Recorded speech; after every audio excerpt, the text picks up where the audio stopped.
नमस्कार, मेरा नाम रचना यदुवंशी है और मैं आपको आजकल गोदान सुना रही हूँ। 63 अध्याय पढ़ के मैं सुना चुकी हूँ। आज 64वें अध्याय की बारी है। 63 अध्याय तक आपने क्या सुना मैं बता देती हूँ सार थोड़ा सा। होरी की बड़ी जो बेटी है सोना, उसके विवाह की बातें चल निकली हैं और आप जैसा कि जानते हैं कि होरी की स्थिति हमेशा आर्थिक रूप से बहुत तंग रही। मतलब होरी का परिवार एक ऐसा परिवार है प्रेमचंद जी की कलम से जिसने कभी ठीक से खुशियां देखी ही नहीं, अपनी गरीबी और अपनी तंगहाली के चलते। अब बड़ी बेटी सोना का विवाह की चिंता है उसे। आप जानते हैं कि गोबर यानी होरी का जो बेटा है वो जा चुका है छोड़ के घर, अपनी पत्नी को लेकर शहर चला गया है। फिर वही विवाह समारोह में आज भी ऐसा होता है कि पैसों की बहुत ज्यादा आवश्यकता होती है, हर व्यक्ति अपनी तरीके से खर्च करता है। उस वक्त भी यही दिखाया प्रेमचंद जी ने कि सोना के विवाह के लिए होरी को दुलारी सगुआइन के पास जाना पड़ा।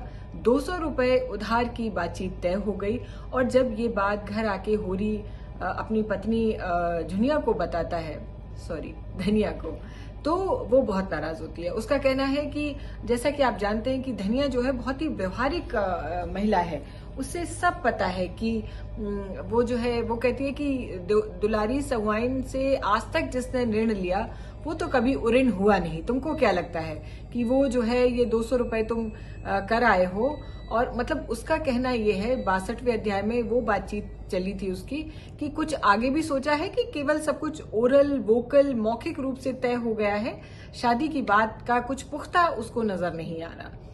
जो सबसे खास बात हुई 62वें अध्याय में वो यह हुई थी, 63वें अध्याय में वो यह हुई थी कि सोना ये सब सुन रही है, उसकी विवाह की बातचीत हो रही है और होरी जो है पैसे की बातचीत करके आ गया है। अच्छा, आपको याद होगा कि वो जो सिलिया है, वो जो मतई राम की ने जिसको दलित युवती को रख लिया था बिना विवाह के, वो भी वहां पर भी जो कुछ भी क्लेश हुआ तो उसमें भी ये दंपत्ति जो है जैसा कि हमेशा होता है बड़ा दिल दिखाते हुए ये सिलिया को अपने घर ले आए।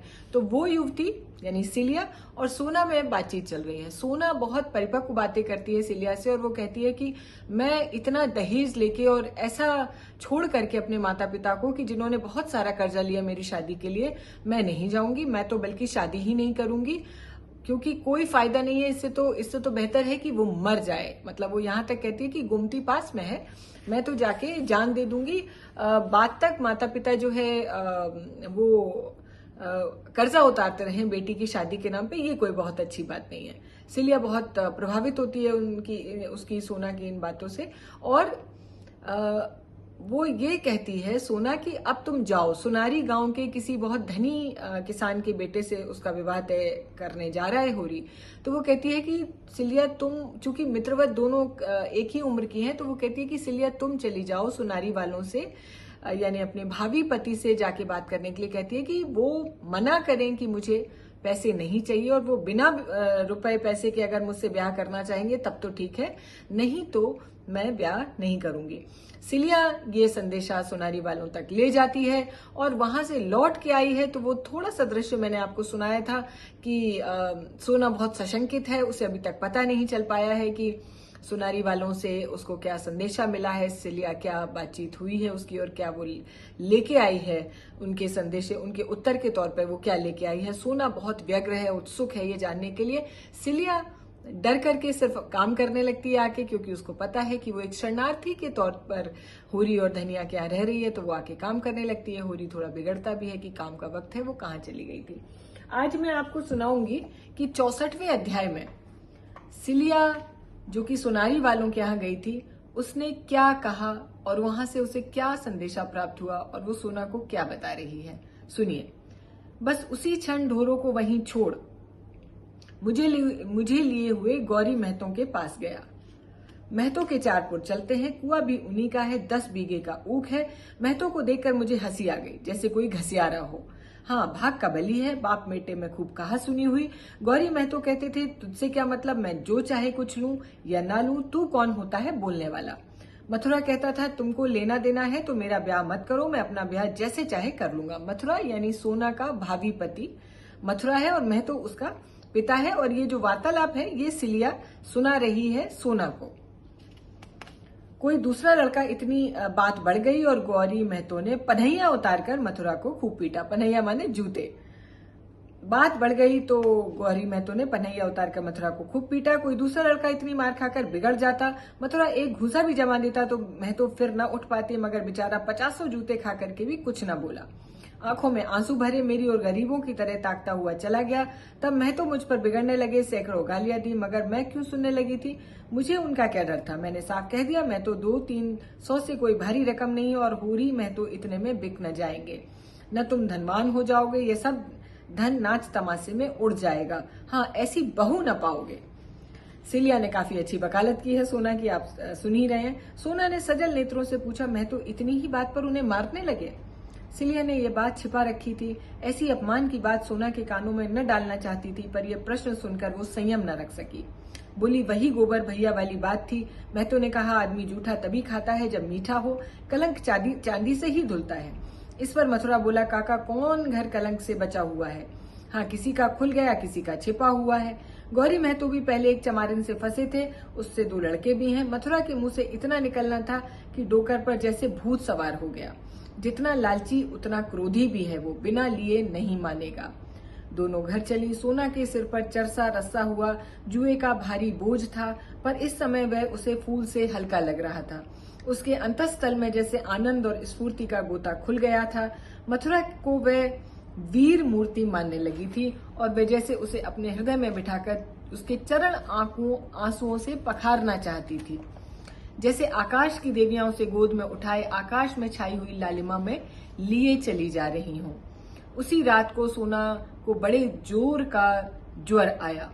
तीसरे दिन गौरी महतो ने नाई के हाथ ये पत्र भेजा, स्वस्ति श्री सर्वोपमा जोग श्री होरी महतो को गौरी राम का राम राम वाचना।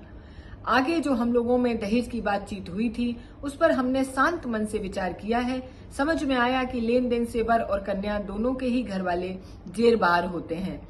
जब हमारा तुम्हारा संबंध हो गया तो हमें ऐसा व्यवहार करना चाहिए कि किसी को ना अखरे। तुम दान दहेज की कोई फिक्र मत करना, हम तुमको सौगंध देते हैं। जो कुछ मोटा महीन जुरे बरातियों को खिला देना, हम वह भी न मांगेंगे। रसद का इंतजाम हमने कर लिया है। हाँ, तुम खुशी खुशी से हमारी खातिर जो करोगे वो सिर झुकाकर स्वीकार करेंगे। कितना अच्छा पत्र है। हुरी ने पत्र पढ़ा और दौड़े हुए भीतर जाकर धनिया को सुनाया। हर्ष के मारे उछला पड़ता था, मगर धनिया किसी विचार में डूबी थी। एक क्षण के बाद बोली, ये गौरी महतो की भलमन सी है, लेकिन हमें भी तो अपनी मर्जाद का निबाह करना है। संसार क्या कहेगा, रुपया हाथ का मैल है, उसके लिए कुल मर्जाद नहीं छोड़ा जाता। जो कुछ हमसे हो सकेगा देंगे और गौरी महतो को लेना पड़ेगा। तुम यही जवाब लिख दो। माँ बाप की कमाई में क्या लड़की का कोई हक नहीं है? नहीं लिखना क्या है, चलो मैं नाई से संदेश कहलाई देती हूँ। होरी हत बुद्धि सा आंगन में खड़ा था और धनिया उस उदारता की प्रतिक्रिया में जो गौरी महतो की सज्जनता ने जगा दी थी संदेशा कह रही थी। फिर उसने नाई को रस पिलाया और विदाई देकर विदा किया। वह चला गया तो होरी ने कहा, ये तूने क्या कर डाला धनिया? तेरा मिजाज तो मुझे समझ ही में नहीं आता। तू आगे भी चलती है और पीछे भी चलती है। पहले तो इस बात पर लड़ रही थी कि किसी से एक पैसा कर्ज मत लो, कुछ देने दिलाने का काम नहीं, और जब भगवान ने गौरी के भीतर बैठकर ये पत्र लिखवाया तो तूने कुल मर्जाद का राग छेड़ दिया। तेरा मरम भी भगवान ही जानता है। धनिया बोली, मुंह देखकर बीड़ा दिया जाता है, जानते हो ना ये? तब गौरी अपनी शान दिखाते थे, अब भलमनसी दिखा रहे हैं। ईंट का जवाब पत्थर हो, लेकिन सलाम का जवाब तो गाली नहीं होता। हुरी ने नाक से कोड़कर कहा, तो दिखा अपनी भलमनसी, देखे कहां से रुपए लाएगी। धनिया आंखें चमकाकर बोली, रुपए लाना मेरा काम नहीं है, तुम्हारा काम है। मैं तो दुलारी से ही लूंगा।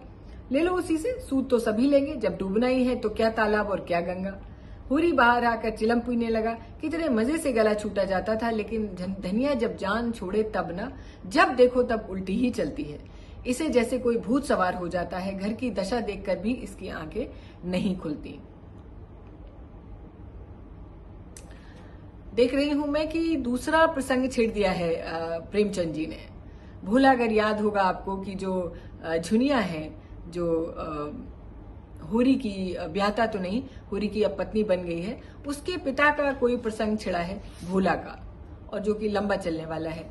तो यही ठीक रहेगा कि आज मैं आपको इसी आनंदमय वातावरण में छोड़ के जा रही हूँ। मुझे खुद पढ़ के इतना अच्छा लगा कि कितना अच्छा, कितनी जेंटलमैननेस से भरा हुआ एक पत्र जो है वो आया महतो की तरफ से, और आनंदित है पूरा परिवार। लेकिन जो धनिया की जो व्यवहारिकता है वो मुझे बहुत प्रभावित करती है, और ऐसे ही पात्रों से मुझे लगने लगता है पढ़ करके, और मेरे आसपास भी हैं बहुत सारे, कि डिग्रियों से, व्यवहारिकता से कोई लेना देना नहीं है। डिग्रियों का आईक्यू से भी कोई लेना देना नहीं है। व्यक्ति समझदार हो सकता है, साथ में अनपढ़ भी हो सकता है, बहुत मूर्ख भी हो सकता है, और पढ़ा लिखा भी हो सकता है। छोड़ के जा रही हूं आपको इसी 63वें अध्याय के साथ। 64वें अध्याय के लिए मेरे साथ बने रहेगा। मैं शायद कुछ कंफ्यूज कर गई हूँ। 64वां अध्याय मैंने आपको सुनाया है। 65th चैप्टर के लिए मेरे साथ बने रहिएगा। बहुत जल्दी मिलती हूँ मैं प्रेमचंद जी के गोदान के साथ। बने रहिए प्रेमचंद जी के गोदान के साथ और रचना यदुवंशी के साथ। नमस्कार, बहुत शुक्रिया।